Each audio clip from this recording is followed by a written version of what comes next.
নমস্কার, আমি মঞ্জু ভট্টাচার্য। আমার গল্প পাঠ আসরে আপনাকে স্বাগত জানাচ্ছি।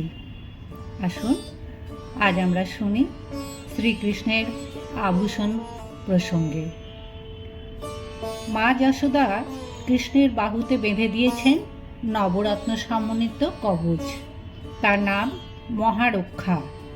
কৃষ্ণের বাহুতে দুই অঙ্গদ বা বাজুর নাম রঙ্গদ, দুটি কঙ্কন বা বালার নাম চঙ্কন, অঙ্গুরীয়ক বা আংটির নাম রত্নমুখী, পরিধেয় বসন্তীর নাম পীতাম্বর, কোমরে কিঙ্কিনী বা ঘুঙুরের নাম কলঝঙ্কারা, দুই মঞ্জির বা নুপুরের নাম হংসগঞ্জন।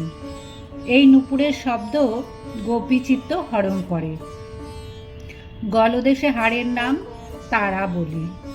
27টি মুক্তা দিয়ে গাঁথা মণিমালার নাম তড়িৎ প্রভা। নিষ্ক বা বক্ষস্থিত পদকের নাম হৃদয়মোহন। এই পদক অতি স্বচ্ছ, এতে শ্রী রাধার প্রতিবিম্ব প্রতিফলিত হয়। কালীয় পত্নীদের দেওয়া উপহার স্বরূপ একটি অতি উজ্জ্বল মণি, তার নাম কৌস্তুভ। দুই কর্ণে মকরের মতো কুণ্ডল রতিরাগ।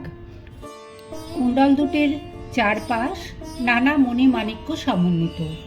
মস্তকে কিরিট বা মুকুটের নাম রত্নপার। শিখণ্ড বা মাথায় ময়ূরপুচ্ছের নাম নবরত্ন বিড়ম্ব, যা নবরত্নকেও শোভায় বিড়ম্বিত করে। গুঞ্জামালার নাম রাগবতী। ললাটে মনোহর তিলকের নাম দৃষ্টিমোহন।